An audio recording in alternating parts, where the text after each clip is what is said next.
ನೋಡಿ, ನಾಳೆ CWRC ಸಭೆಯನ್ನ ಕರೆಯಲಾಗಿದೆ. ಇದರಲ್ಲಿ ಚರ್ಚೆ ಆಗ್ತಾ ಇರುವಂತದ್ದು, ತಮಿಳುನಾಡವರು ಕೇಳ್ತಾ ಇದ್ದಾರೆ ನಮಗೆ 40 TMC ನೀರು ಬೇಕು ಅಂತ.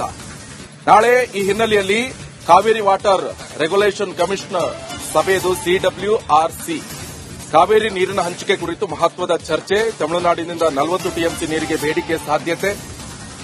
ಬರಗಾಲದ ಕಾರಣ ನೀರು ಬಿಡಲು ಸಾಧ್ಯ ಇಲ್ಲ ಅಂತ ಕರ್ನಾಟಕ ಸರ್ಕಾರ ಈ ಒಂದು ವಾದವನ್ನ ಮಾಡ್ತಾ ಇದೆ. ರಾಜ್ಯದಲ್ಲಿ ಯಾವುದೇ ಜಲಾಶಯಗಳಲ್ಲಿ ನೀರಿಲ್ಲ, ಕುಡಿಯುವ ನೀರಿಗೆ ಬೇಕಾದಷ್ಟು ಮಾತ್ರ ನೀರು ಲಭ್ಯ ಇದೆ. ಹೀಗಾಗಿ ರಾಜ್ಯದ ರೈತರ ಬೆಳೆಗೂ ನೀರು ಬಿಡದ ಸರ್ಕಾರ ಬರಗಾಲದ ವಾಸ್ತವವನ್ನ ಕಮಿಷನ್ಗೆ ವಿವರಿಸುವ ಸಾಧ್ಯತೆ ಇದೆ. ಕಾವೇರಿ ನೀರು ಹಂಚಿಕೆಗೆ ನಾಳೆಯ ಸಭೆ ನಿರ್ಣಾಯಕ. ಹಾಗಾದ್ರೆ ಈ ನಾಳೆ CWRC ಸಭೆಯಲ್ಲಿ ಏನೆಲ್ಲ ಆಗಬಹುದು? ಕೆಆರ್ಎಸ್ನಲ್ಲಿ 17 TMC ಸದ್ಯದ ಸಂಗ್ರಹ ಇದೆ ನೀರು. ಈ ಪೈಕಿ 11 TMC ಡೆಡ್ ಸ್ಟೋರೇಜ್ ಇದೆ. ಬಳಕೆಗೆ ಲಭ್ಯ ಕೇವಲ 6 TMC ನೀರು ಮಾತ್ರ. ಒಂದು ತಿಂಗಳ ಕುಡಿಯುವ ನೀರಿಗೆ 3.25 TMC ಅಗತ್ಯ ಇದೆ. ಕಬಿನಿಯಲ್ಲಿ ಕೇವಲ 2 TMC ನೀರು ಸಂಗ್ರಹ ಆಗಿದೆ. ಇನ್ನು ಹೇಮಾವತಿಯಲ್ಲಿ 10 TMC ನೀರು ಸಂಗ್ರಹ ಆಗಿದೆ. ಬರಗಾಲದ ಬಗ್ಗೆ ಕಮಿಷನ್ಗೆ ವಿವರಿಸುವಂತಹ ಸಾಧ್ಯತೆ ಇದೆ. ತಮಿಳುನಾಡಿಗೆ ನೀರು ಬಿಡಲು ಕಷ್ಟ ಅಂತ ಕರ್ನಾಟಕ ಸರ್ಕಾರ ವಾದವನ್ನ ಮಂಡಿಸಲಿದೆ. ತಮಿಳುನಾಡಿನ ವಾದಕ್ಕೆ ಕರ್ನಾಟಕದ ಪ್ರತಿವಾದ ಏನು ಎನ್ನುವಂತ ಪ್ರಶ್ನೆಯಲ್ಲಿ ಉದ್ಭವ ಆಗ್ತಾ ಇದೆ. ಸೊ ಕಾವೇರಿ ವಿವಾದದಲ್ಲಿ ನಾಳಿನ ಸಭೆ ಯಾವ ನಿರ್ಣಯವನ್ನ ತೆಗೆದುಕೊಳ್ಳುತ್ತೆ ಎನ್ನುವಂಥದ್ದು ಬಹಳ ಕುತೂಹಲಕಾರಿಯಾದಂಥ ವಿಚಾರ.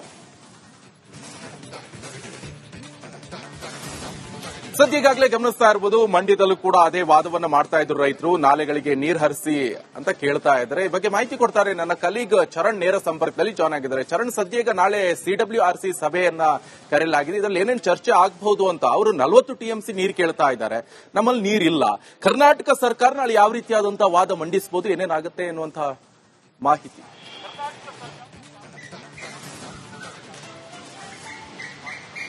ಎಸ್ ನಿಕೇಶ್, ಪ್ರಮುಖವಾಗಿ ರಾಜ್ಯದಲ್ಲಿ ಇದೀಗ ಬರಗಾಲದ ಛಾಯೆ ಮೂಡಿರುವಂತದ್ದು. ಒಂದು ಕಡೆಯಲ್ಲಿ ರೈತರಿಗೆ ಕೂಡ ಏನು ಕೃಷಿಯನ್ನ ಮಾಡೋದಕ್ಕೆ ನೀರಿಲ್ಲದಂತಹ ಪರಿಸ್ಥಿತಿ ನಿರ್ಮಾಣ ಆಗ್ತಾ ಇದೆ. ಈ ಮಧ್ಯದಲ್ಲಿ ಇದೀಗ ತಮಿಳುನಾಡು ಕೂಡ ನೀರಿನ ಬೇಡಿಕೆಯನ್ನ ಇಟ್ಟಿರುವಂತದ್ದು. ಕಳೆದ ತಿಂಗಳ ಅಂತ ಹೇಳಿದ್ರೆ ಜೂನ್ ತಿಂಗಳೇನಿದೆ, ಆ ಒಂದು ಜೂನ್ ತಿಂಗಳ 7 TMC ನೀರು, ಅದರ ಜೊತೆಗೆ 33 TMC ನೀರನ್ನ ನೀಡುವಂತೆ ಒತ್ತಾಯವನ್ನ ಕೂಡ ಮಾಡಿರುವಂತದ್ದು. ಈ ನಿಟ್ಟಿನಲ್ಲಿ ನಾಳೆ ಏನು CWRC ಮೀಟಿಂಗ್ ಆಗುತ್ತೆ. ಮೀಟಿಂಗ್ ನಲ್ಲಿ ಒಂದಿಷ್ಟು ವಿಚಾರಗಳ ಬಗ್ಗೆ ಕೂಡ ಚರ್ಚೆ ಆಗುತ್ತೆ.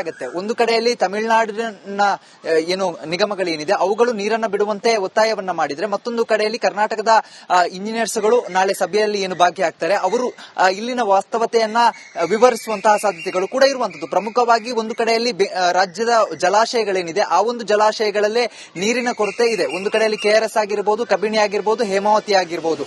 ಈಗ KRS ಅನ್ನ ನೋಡೋದಾದ್ರೆ ಸುಮಾರು 11 TMC ನೀರಿದೆ, ಅದರಲ್ಲಿ 16 TMC ನೀರಿದೆ, ಅದರಲ್ಲಿ 6 TMC ಮಾತ್ರ ಬಳಕೆಗೆ ಸಿಗುತ್ತೆ. ಮತ್ತು ಉಳಿದಂತದ್ದು ಅದು ಡೆಡ್ ಸ್ಟೋರೇಜ್ ಆಗಿ ಇರುವಂತದ್ದು. ಈ ನಿಟ್ಟಿನಲ್ಲಿ ಈ ಎಲ್ಲ ವಾಸ್ತವತೆಗಳನ್ನ ವಿವರಿಸ್ತಾ ನಾಳೆ ತಮಿಳುನಾಡಿನವರನ್ನ ಮನವೊಲಿಸುವಂತದ್ದು ಮತ್ತೆ ಕಮ್ಯುನಿಷನ್ ಮನವೊಲಿಸುವಂತಹ ಪ್ರಯತ್ನವನ್ನ ಮಾಡ್ಲಿಕ್ಕಿರುವಂತದ್ದು. ಯಾಕಂತ ಹೇಳಿದ್ರೆ ರಾಜ್ಯದಲ್ಲಿ ಈಗಾಗಲೇ ಬರಗಾಲದ ಛಾಯೆ ಮೂಡಿರುವಂತದ್ದು. ಒಂದು ಕಡೆಯಲ್ಲಿ ಮಂಡ್ಯ ಭಾಗದ ರೈತರಾಗಿರ್ಬೋದು ಎಲ್ಲರೂ ಕೂಡ ನಾಲೆಗಳಿಗೆ ನೀರು ಬಿಡಿ ಅನ್ನುವಂತಹ ಒಂದು ಒತ್ತಾಯವನ್ನ ಮಾಡ್ತಾ ಇದ್ದಾರೆ. ಆದ್ರೆ ಯಾವುದೇ ಕಾರಣಕ್ಕೂ ಕೂಡ ಕೃಷಿಗೆ ಇಲ್ಲಿಯವರೆಗೂ ಕೂಡ ನೀರನ್ನ ರಾಜ್ಯ ಸರ್ಕಾರ ಹರಿಸಿಲ್ಲ.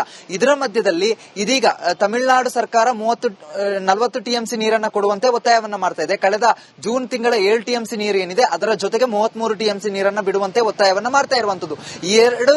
ಇದರ ಮಧ್ಯದಲ್ಲಿ ಇವರ ಮನವೊಲಿಸೋದಕ್ಕೆ ಇದೀಗ ಸಿದ್ಧತೆಗಳನ್ನ ಮಾಡಿಕೊಂಡಿರುವಂತದ್ದು. ನಾಳೆ ಯಾವುದೇ ಕಾರಣಕ್ಕೂ ಕೂಡ ತಮಿಳುನಾಡಿಗೆ ನೀರು ಬಿಡದೇ ಇರುವ ರೀತಿಯಲ್ಲಿ ಯಾವ ರೀತಿಯಾಗಿ ವಾದವನ್ನ ಮಾಡಿಸಬೇಕು, ಯಾವ ರೀತಿಯಾಗಿ ಮನವೊಲಿಸುವಂತಹ ಪ್ರಯತ್ನವನ್ನ ಮಾಡಬೇಕು, ಸಭೆಯಲ್ಲಿ ಏನೆಲ್ಲ ವಿಚಾರಗಳನ್ನ ಪ್ರಸ್ತಾಪ ಮಾಡಬೇಕು ಅನ್ನೋದರ ಬಗ್ಗೆ ಕೂಡ ಚರ್ಚೆಗಳು ಈಗಾಗಲೇ ನಡೆದಿರುವಂತದ್ದು. ನಾಳೆ ಏನು ಈ ಒಂದು ಸಭೆ ನಡೆಯುತ್ತೆ ಕಾವೇರಿ ನಿಗಮದಲ್ಲಿ, ಇದರ ಬಗ್ಗೆ ಏನು ನೀರು ಬಿಡುವ ಬಗ್ಗೆ ಒಂದು ಚರ್ಚೆ ನಡೆಯುತ್ತೆ. ಆ ಒಂದು ಸಭೆಯಲ್ಲಿ ಏನೆಲ್ಲ ಸಿದ್ಧತೆಗಳು ಬೇಕು, ಈಗಾಗಲೇ ರಾಜ್ಯದ ಇಂಜಿನಿಯರ್ಗಳು ಇದರ ಬಗ್ಗೆ ಸಿದ್ಧತೆಗಳನ್ನ ಕೂಡ ನಡೆಸಿಕೊಂಡಿರುವಂತದ್ದು. ಪ್ರಮುಖವಾಗಿ ಜಲಾಶಯಗಳಲ್ಲಿರುವಂತಹ ನೀರು ಮತ್ತೆ ಅವುಗಳಲ್ಲಿರುವಂತಹ ಡೆಡ್ ಸ್ಟೋರೇಜ್ ಮತ್ತೆ ಯಾವೆಲ್ಲ ವಿಚಾರಗಳಿಗೆ ಆ ನೀರು ಬಳಕೆ ಆಗುತ್ತೆ ಅನ್ನೋದರ ಬಗ್ಗೆ ಸಂಪೂರ್ಣವಾದ ಮಾಹಿತಿಯನ್ನ ಕಲೆ ಹಾಕಿಕೊಂಡು ನಾಳೆ ಆ ಒಂದು ವಿಚಾರಗಳನ್ನ ಪ್ರಸ್ತಾಪ ಮಾಡಿ ಈ ಒಂದು ಸಭೆಯಲ್ಲಿ ತಮಿಳುನಾಡಿಗೆ ನೀರು ಬಿಡದೇ ಇರುವ ರೀತಿಯಲ್ಲಿ ವಾದವನ್ನ ಮಾಡಿಸೋದಕ್ಕೆ ಈಗಾಗಲೇ ಸಿದ್ಧತೆಗಳನ್ನ ಕೂಡ ಮಾಡಿರುವಂತದ್ದು. ಅದರ ಜೊತೆಗೆ ವಾಸ್ತವತೆಯನ್ನ ಹೆಚ್ಚಾಗಿ ಅದರ ಸಭೆಯಲ್ಲಿ ಮುಂದಿಡುವಂತಹ ಪ್ರಯತ್ನ ಮಾಡುವಂತಹ ಸಾಧ್ಯತೆಗಳು ಕೂಡ ಇರುವಂತದ್ದು. ನಿಖೇಶ್, ಥ್ಯಾಂಕ್ ಯು ಚರಣ್, ನಿಮ್ಮೆಲ್ಲ ಮಾಹಿತಿ.